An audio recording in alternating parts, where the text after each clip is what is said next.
ஆனால் புதிய ஏற்பாட்டில் இன்னொரு வித்தியாசமான நிகழ்வு நடக்கிறது. அது நம்மை எல்லாம் திணிக்க வைக்கிறது.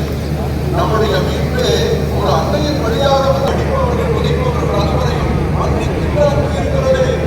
அதுதான் அதே நீ கொள்ளுகின்ற இவர்களுடைய பாவங்களை. எனவே ஒரு பெண் 15 வயது வேண்டும் என்ன கற்பனை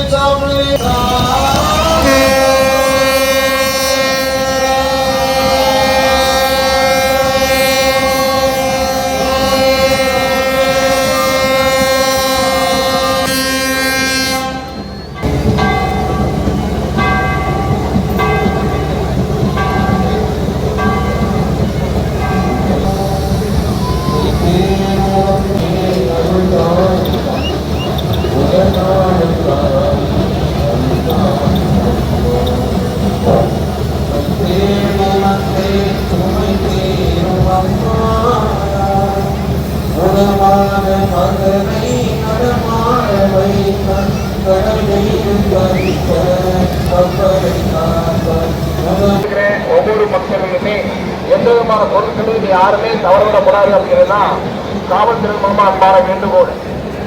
நேமைக்கு பால் கொடுக்கிறவங்க, நேமைக்கு பொருள் கொடுக்கிறவங்க, ஏன்னா உயர் அதிகாரியுடைய கைகளில் வந்து செல்லை இணைத்து கொடுத்துருக்காங்க. 50க்கும் மேற்பட்ட ரகசிய கண்காணிப்பு கேமரா பொருத்தப்பட்டு அவங்களுடைய செல்லில் இணைத்து கொடுக்கப்பட்டு பார்வையிடப்பட்டு வருகிறது. யார் யார் எங்க பாக்குறீங்க, எங்க போறீங்க, இடங்கள்ல கடந்து போகும்போது கையில் வச்சிருக்கிற உங்களுடைய பொருட்களை அவங்களுக்கு போய் சேரும். அவங்களுடைய பொருளும் பாதுகாப்பா இருக்கும்.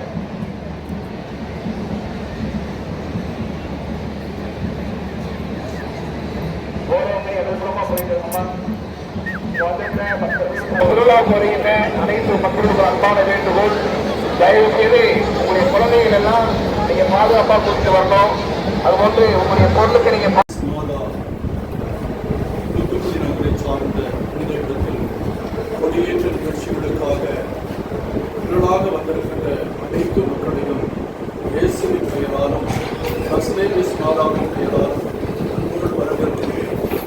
என்னுடைய மதிப்புக்கும் ஆண்டுக்குரிய நாடாளுமன்ற உறுப்பினர், மக்கள் நலத்துறை, சமூக நலத்துறை இவைகளின் அமைச்சருமான சீலாஜீவன் அவர்களே, நம்முடைய தூத்துக்குடி ஆளுநர் அவர்களே, ஆண்டு பெருவிழாவானது 443ஆம் ஆண்டை கொண்டாடி கொண்டிருக்கிறது.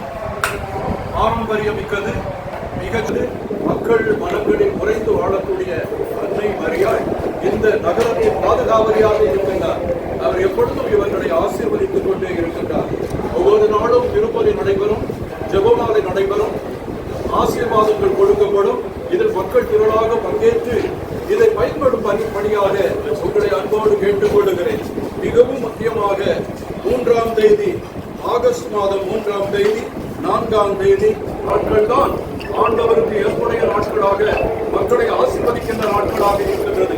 3ஆம் தேதி காலையில் திருப்பலியும் புதுநன்மையும் நடைபெறும், மாலையில் நற்கருணை பவனியானது நடைபெறும். அது அந்த விழாவின் திருப்பலியாக ஆயரால் கூட்டப்படும். இந்த புனித நிகழ்ச்சிகளுக்கு உதவி செய்த அனைவரையும் அன்போடு நினைத்து பார்க்கிறேன். அவர்களுடைய பிரசன்னம் எங்களுக்கு ஆற்றலையும் அன்பையும் நல்ல வலிமையையும் தருகிறது.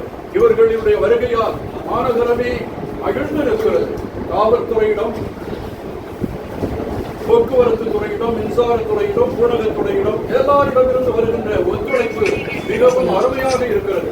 எல்லாவற்றையும் நினைத்து நாங்கள் மகிழ்ச்சி அடைகிறோம்.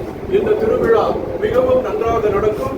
எல்லாருக்கும் அன்னையுடைய ஆசீரம் அவர் ஜெபிப்பதனால் உலகத்தில் சமாதானமும் நீதியும் அன்பும் வறுமை நீக்கி மக்கள் மகிழ்ச்சியிலும் வாழ மும்மாறி ஆணும் பொழிய இறைவன் நமக்கு அருள் செய்வாராக. உங்கள் அனைவரையும் ஆண்டவர் பெயரால் வாழ்த்துகிறேன். அன்னையின் பெயரால் உங்களுக்கு என்னுடைய வாழ்த்துதலையும் பாராட்டுகளையும் தெரிவித்துக் கொள்ளுகிறேன். இந்த நேரத்தில் தூத்துக்குடி மறைமாவட்டத்தின் ஆயராக பொறுப்பேற்றிருக்கின்ற நான் உங்கள் அனைவருக்காகவும் ஜெபிக்கின்றேன். இறைவன் உங்களை ஆசீர்வதிப்பாராக. தந்தை, மகன், தூய ஆவியார் உங்கள் மீது இறங்கி உங்களை அன்போடு வழிநடத்துவாராக. ஆமென். நன்றி.